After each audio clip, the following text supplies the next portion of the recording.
بسم الله الرحمن الرحیم.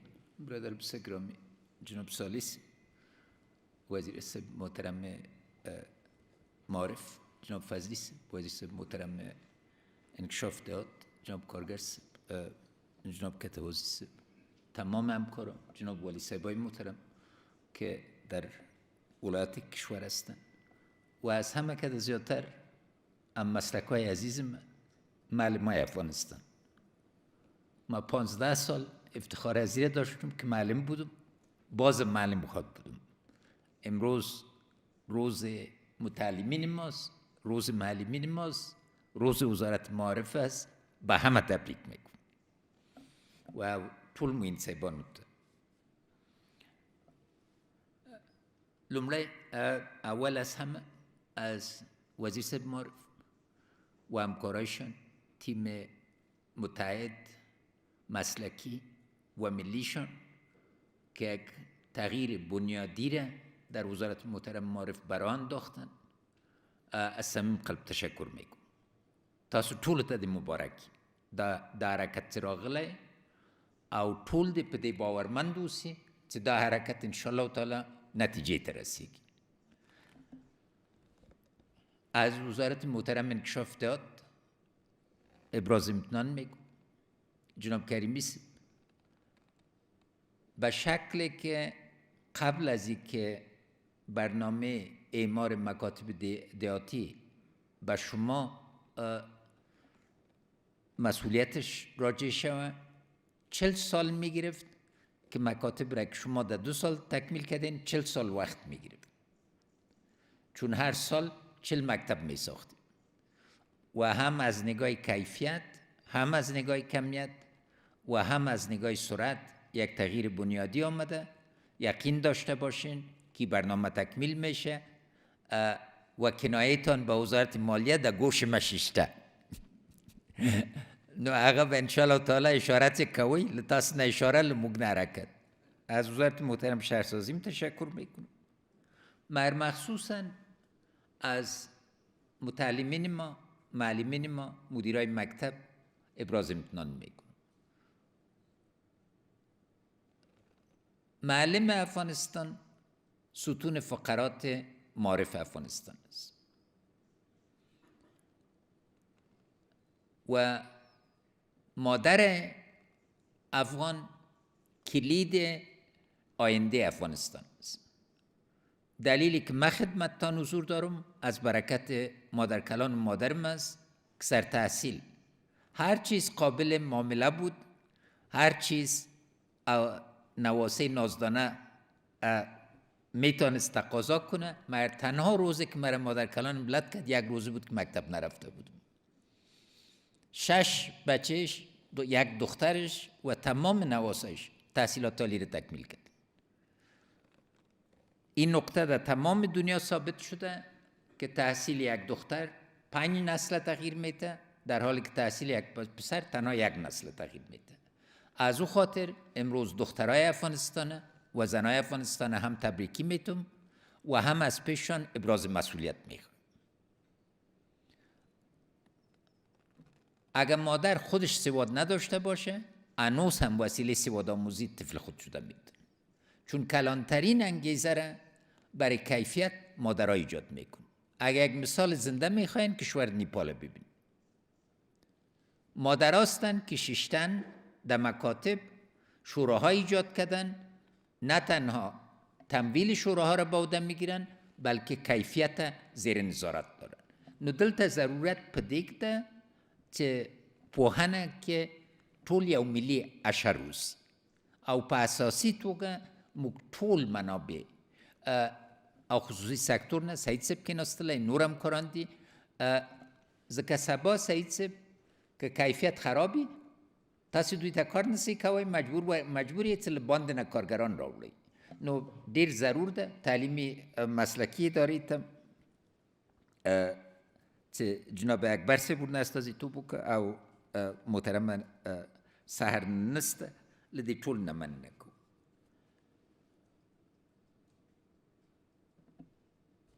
در این حال که یک روز بسیار خوش جشن میگیریم و آینده خود ازش مطمئن هستیم. به تمام خانواده‌های حادثه پل علم، ارغنداب، پروان، غزنی و تمام ولایات دیگه افغانستان تسلیت میدم. امروز معارف ما زیری یک حمله وحشیانه است. امروز محصل ما که باید به اطمینان سر آینده خود پلان گذاری کنه ترور میشه. او دا موږ هغه مبارک دین ته تعلق لرو چې اول آیات جناب قاری صاحب ولوستل، ابتدا د وحی له لوستلو نه کیږي. او څوک چې موږ اولاد وزني باید علمای کرام ټول حضور لري او دا یا فتنې باندې او د اسلام د مبین دین له ټولو احکامو نه د وتلو تعبیر وکړي. که ما وزنه زر واره، اما در افغانستان ولس سره څه کار داره؟ میفهمین تنها در یک سال که احصایی دقیقش گرفته شده از طرف نهاد که توریسم بین‌المللی را تعقیب میکنه، نظارت میکنه، در یک سال در زیربنای افغانستان به شمول مکاتب و پوهنتون‌های افغانستان 1 میلیارد دلار خسارت آمده. تنها ارغنداب رو ببینین، 3 پل بزرگ.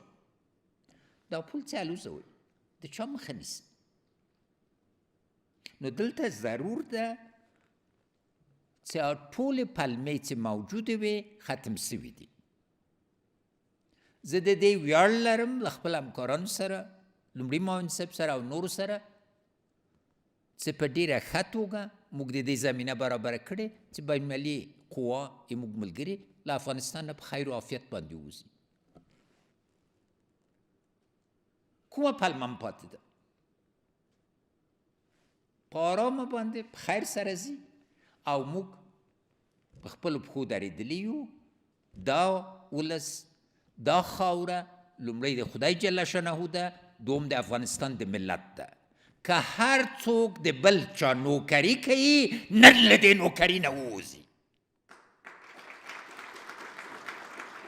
او که د بل چا په امر کې دلته بربادي کوي، دا ملت مقابل کې هم درېږي.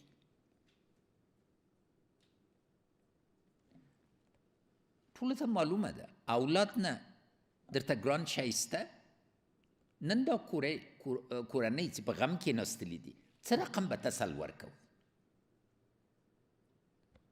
ما به هیچ وقت یاد نیستی در زمان ثبت رای بود که در دشت برچی یک بم انداخت. یا خواهر ما 1 هفته شده بود که از ایران آمده بود. طفل 8 سالش خودش و خود طفل 8 سالش شهید شد. شوهرش در یک شفاخانه بستر بود و خودش در شفاخانه امرجنسی بود. یک 20 دقیقه کامل مرا فحش داد و حق داشت. گفت طفلم کجاست؟ چطور طفل 8 ساله ما زنده میکنی؟ رسیده دی ولس سواب ورکړي. غامې چې کېناسته ما ته تلیفون وکړو، ویلي چې زه بخښنه غواړم. ویلې ولې خورې بخښنه غواړې؟ دا د حق ده. جمهوریت لمنه دغه ده چې ولسمشر ته یې یوه میرمنه 20 دقیقې مسلسل بدورت ویلی سي او هغه سر ورته ټیټوي، وایي خورې حق لري. تاسې مشر چیرې ده؟ و طالبان چیرې پټ یې؟ راسئ نه، ښکاره سئ. دا ولس د افغانستان ته ووایي چې په څه دلیل باندې تاسو ته موږ غوږ ونیسو. او موږ سوله غواړو، له سولې نه موږ شاته نه ځو، ځکه سوله هغه بنیادي حق ده چې ټول حقونه ورباندې درېدلي دي. اما دې باندې پوه سئ چې پس له دې نه اوس چې بین‌المللي قوا وځي او له خیر سره ځي، ملی تصامیم دولت او ولس د افغانستان نیسي. ما منبع تصامیم هستیم، ما تصامیم میگیریم او دا ولس خیر غواړي، روغه غواړي، سوله غواړي. اما که نور نه غواړي، بیا آمادگی هر شي ته. او اوس په ډېر احترام عرض کوم چې دا مسله د طالب او د جمهوریت اسلامي د افغانستان د دولت نه ده، دا د ټول د افغان ولس او د طالبانو مسله ده. که ځان افغان ګڼي نو باید انتخاب وکړي، که ځان افغان نه ګڼي نو بیا به یو بل سره پوسو. که تاسې په دې ناسېږئ چې د القاعدې غړي یا د داعش سره به سبا یو ځای سي یا بل سره، هغه بله خبره ده، بیا ولس د افغانستان در سره فیصله کوي. اما روایت ګرځېدلی اوس ملی روایت ده.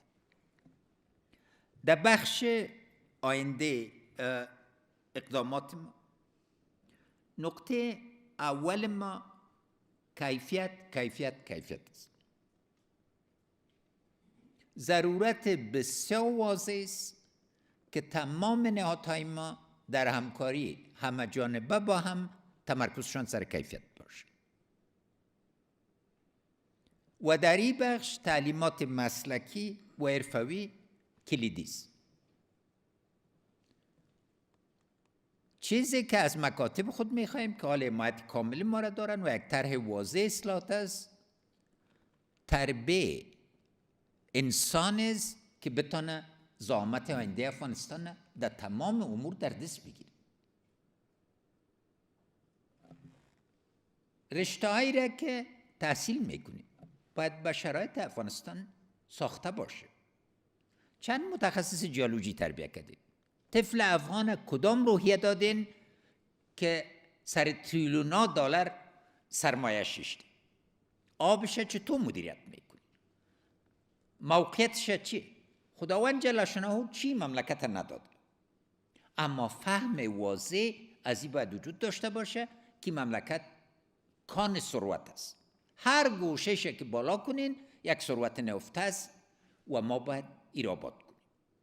ذهنیت ما باید ذهنیت آبادی باشه. غنی خان ویلی نه چه امو چیشی داده چه په هر دره کې د تور نخانیزم زه غواړم چې په هر دره د افغانستان کې اموږ د آبادۍ نښانې اوسي، اموږ مکتبونه اوسي، اموږ کانونه اوسي، فابریکې اوسي، ځوان اوسي. موږ مرګ نه غواړو، موږ ځوان غواړو. و نقطه دیگم از نگاه ضروریات زیربنا، کریمی صاحب و امیدی صاحب ضرورت واضح است که ضروریات زیربنا را برای برگشت مهاجرین افغانستان از امروز پلان گذاری کنیم.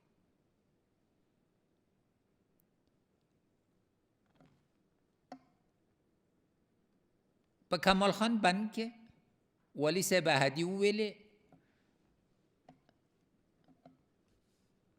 چې مهاجر مرغان برته راغلي دي او ما خبره دا وه چې زه هغه ته ګورم چې مهاجر افغانان برته خپل د خاورې په غېږ کې راسي. نو تاسې باید آمادګي ونلرئ. 2 میلیونه تر 4 میلیونه نور افغانان به درسي او دې دپاره موږ باید اساسي آمادګي ولرو، هم چې د هغوی په ظرفیتو باندې پوه سو او هم برابر کو. و نقطه دیگه ما از وزارت‌هایی است که امروز تشریف ندارن. هر کدامشان نام نمیبرم مگر 5 اداره است که میلیاردها دلار بند انداختن. او داد منل وړ نه ده. هر اداره که بعد از این مصرف کرده نتانه و مصرف در ساختار تعهدات واضح خود در 1 سال انجام داده نشه، پیسش گرفته میشه، سر ادارات دیگه توزیع میشه. موږ د دې فرصت نه لرو چې پیسې ضایع کړو. نو ځکه ضرور ده چې ټول افغانان یو بل حشر باندې راسو چې هغه پیسې چې موجود دي له دې نه ګټه واخلو. تنها دو اداره 1.6 میلیارد دلار بند انداخت. حسابدهی تنها به ریاست جمهوری نیست، به ملت افغانستان است و به تمام اقشار افغانستان است. پول موجود است. جناب سالی صاحب باز برتان تکرار کردن نقطه کلیدی ده است که یک فصل نوع همکاری بین‌المللی ما ایجاد میشه. در این فصل ضرورت واضح است که نوع همکاری خاصتا همکاری منطقوی ما روز به روز زیادتر شد. افغانا باید منطقه را بشناسن.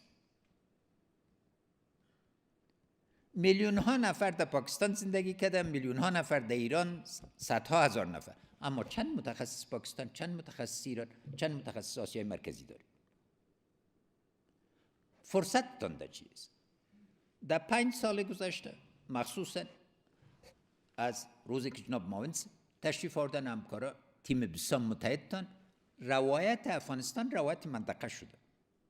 امروز تمام منطقه سر اقتصاد جغرافیایی صحبت میکنه، نه سر اقتصاد امنیتی، نه سر جنگ امنیتی و استراتژی امنیتی. بنابراین بسیار ضرور است که ما که تمام زبانای ما مشترک هستند، مهد زبان هستیم، گهواره دری، گهواره پشتو، گهواره ازبکی و 32 زبان داریم. ضرورت واضح است که هم از برای یک بسیج همکاری منطقوی انسجام پیدا شود. دیدگاه منطقه در قسمت افغانستان خواهر و برادرها تغییر کرد.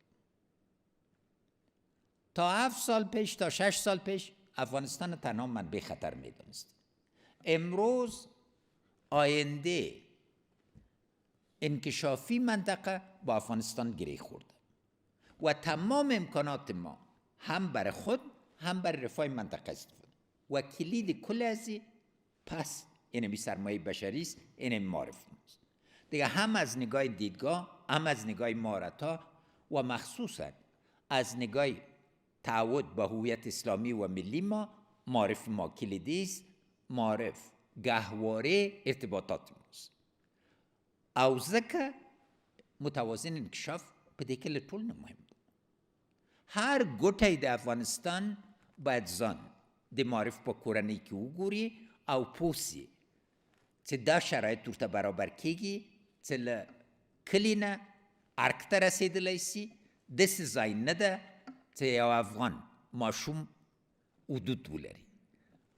د افغان ماشوم په دې باندې باید باور پیدا سي چې راتلونکی انشاءالله تعالی روښانه ده، د سولې ده، د عزت ده او د پرمختګ ده. بیا هم مننه او مبارکی. تل دی وی افغانستان، یشسن افغانستان، زنده باد افغانستان، پاینده باد معرف ما.